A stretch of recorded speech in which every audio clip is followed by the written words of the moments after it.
história de hoje é braba. Eu tô vendo jornais já fazendo o balanço dos 100 dias do governo Lula e pensando, nossa, isso significa 100 dias fora do governo Bolsonaro. Alívio. Mas se eu te disser que esse imenso estrago causado por Bolsonaro talvez pudesse ter sido evitado com $100. Vem comigo. Fim de 2010 e início de 2011. Bolsonaro dá a grande virada à sua carreira. Começa a falar de gays e emplaca participações em programas de TV aberta seguidamente. Ali ele estava saindo do nicho dos militares e passando a ser conhecido por milhões de brasileiros. A verdade é que suas opiniões polêmicas tinham virado atração em programas de entretenimento. E em 28 de março de 2011, 12 anos atrás, portanto, Jair estava no CQC da Band respondendo perguntas de populares celebridades no quadro O Povo Quer Saber. Naquela noite, o Brasil assistiu Preta Gil perguntar o que Jair faria se seu filho namorasse uma negra e viu também o então deputado responder isso. Preta, eu não vou discutir promiscuidade com quem quer que seja. Eu corro esse risco que meus filhos foram muito bem educados e não viveram em ambiente como, lamentavelmente, é o teu. Racismo brabo. E, finalmente, um escândalo nacional. Eu até medi, em 20 anos de carreira, os jornais nunca tinham falado tanto de Jair Bolsonaro. O cara que estava buscando holofotes esculhambando os LGBT ficou mal falado em toda a parte. Homofobia era tratado como polêmica, mas racismo nem os amigos dele toleraram. E o problema não era só ficar mal na foto. Ali Jair estava numa grande enrascada. Ele podia se ferrar e entendia bem o motivo. É que, diferente de homofobia, na época, racismo já era crime inafiançável, desses que, pela lei, dá cadeia. Com a fala no CQC, a coisa podia ficar bem ruim pro lado dele. Quer dizer, os colegas deputados até podiam absolvê-lo no Conselho de Ética, como aconteceu dali a um tempo de fato. Mas aquelas palavras racistas obrigavam o Ministério Público a pedir abertura de inquérito contra ele no STF. Assim foi feito. A relatoria daquela ação acabaria herdada pelo ministro Luiz Roberto Barroso. Consta na biografia oficial de Jair que o caso deu uma derrubada no capitão. De início, ele ficou assustado e acuado, mas logo Bolsonaro passou a se defender, tirando o corpo fora. Bem do seu estilo. Tiveram umas variações ao longo do tempo, mas a versão básica de Jair pro caso foi: armaram pra cima de mim. Ele dizia coisas nessa linha, gravaram comigo mostrando perguntas escritas na tela de um notebook. Depois inseriram os vídeos das perguntas. Nessa hora que seria da Preta Gil, no momento da gravação, o que me mostraram na tela foi uma pergunta sobre gays. E depois, na edição, inseriram um vídeo da Preta fazendo essa pergunta sobre um eventual relacionamento dos meus filhos com uma mulher negra. Quero dizer, com essa história que Bolsonaro passou a contar, ele estava alegando que teria dito que deu educação para os filhos e que eles não são promíscuos, se referindo à chance dos rapazes namorarem um homem gay. Uma associação também absurda, mas que na época ele fazia aos montes e não era tratado como possível crime. O CQC, claro, negou que tivesse armado contra o então deputado. Um dizia uma coisa, outro dizia outra. E a justiça queria saber quem estava dizendo a verdade. Quem tinha razão? Era crime de Bolsonaro ou marapuca do CQC? Senhoras e senhores, vamos a elas, as provas. No inquérito lá no Supremo, a solução foi: vamos ver a gravação inteira, sem corte, vai mostrar o que aconteceu. Daí, a fita foi solicitada ao CQC e nada feito, nada feito.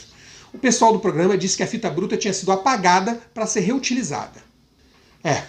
E depois de receber essa notícia, o STF acabaria arquivando a ação contra Bolsonaro, por falta de provas. Não havia muito mais o que investigar. Claro que dali em diante, o então deputado sairia por ali, daquele jeito dele, falando: como me perseguem. Mas Rodrigo, não tinha fita nenhuma, não podiam ter armado contra ele? Sim, óbvio que podia bem ser uma armação. Inclusive a própria fita podia mostrar a cilada contra ele. Mas sabe o que me pegou nessa história? É um outro vídeo antigo que eu assisti para essa pesquisa. Olha aí, esse é o Jair Bolsonaro indo no Danilo Gentili em 2012, um ano depois do escândalo do racismo. Essa altura, Gentili já tinha saído do CQC e virado apresentador de seu próprio programa de entrevistas. Hoje a gente sabe que dali uns anos, em 2018, Danilo Gentili seria eleitor de Bolsonaro para presidente. 6 anos antes, nesse programa, o que a gente vê talvez seja um embrião disso, porque se nota claramente como o apresentador tá todo simpaticão com o deputado. Aí eles estão lá na entrevista, e acabam chegando nesse assunto da declaração racista contra a Preta Gil. Bolsonaro, com delicadeza, sem querer quebrar aquele clima amistoso, sugere que a fita pode ter sofrido uma edição maldosa. E Danilo Gentili fala com todas as letras. Eu estava no CQC na época, eu vi, revi, todo mundo viu. Realmente não teve corte, o senhor pode pedir... Percebeu? Quem viu a fita, mesmo sendo bastante simpático a Bolsonaro, diz que foi daquele jeito mesmo. Só que a justiça não tinha como verificar e provar o crime de racismo. A fita tinha sido apagada. Eu acho duro pensar nisso, mas é plenamente possível que essa gravação existisse e tenha virado pó. Eu digo isso porque nessa mesma época, por coincidência, eu trabalhava no arquivo de TV. E eu sei que não se acerva tudo. Tem um custo envolvido. Num cálculo bem por cima, guardar um conteúdo assim, em condições ideais naquela época, acho que exigia um investimento de uns $100. E no meio audiovisual é assim mesmo. Nem todo lugar tem funcionário e verba para arquivar os materiais devidamente. Você quer ser feito por uma produtora externa, sabe-se lá com que orçamento. Tem essas coisas. Ou pode ser também que eles tivessem condições, mas alguém tomou uma decisão errada, ou se confundiu e acabou apagando. Como alguém que já trabalhou com isso, eu te digo, acontece de verdade coisas assim. Agora, o fato nu e cru é esse. Eles não guardaram a fita bruta que poderia provar o crime de racismo por parte de Bolsonaro. E na falta da gravação original, sem corte, ficava a palavra de um contra o outro. E sem prova definitiva, tá certo, o réu tem que ser absolvido. Agora, se a tal fita existisse, e se ela provasse que o então deputado de fato falou aquilo mesmo, qual seria a saída de Bolsonaro? Ir lá no STF falar, foi mal entendido, acho que eu ouvi errado. Não sei não. A imunidade dele como deputado não cobria racismo. O caso ia parar na mão do ministro Barroso. Jair já estava bem marcado por estar arrumando um monte de confusão, uma atrás da outra. Ia ter a força de uma imagem provando algo que chocou muito mais que os escândalos habituais dele. Seria uma situação bem complicada. Aí, se condenado por racismo mesmo, a lei não dava escapatória para o capitão. Uma coisa necessariamente ia puxar a outra. Além da prisão, Jair perderia o mandato e seria declarado ficha suja, e ficaria sem o direito de se candidatar pelos próximos 8 anos. 8 anos, o caso é de 2011, 2015, exatamente. Em 2018 não teria jeito. Bolsonaro estaria inelegível.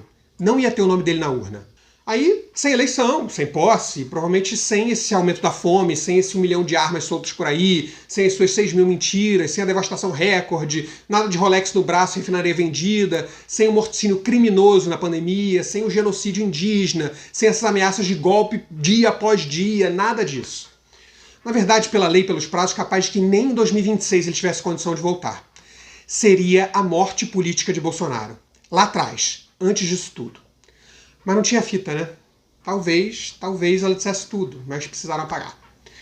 Podem ter sido $100 mais caros da história do Brasil.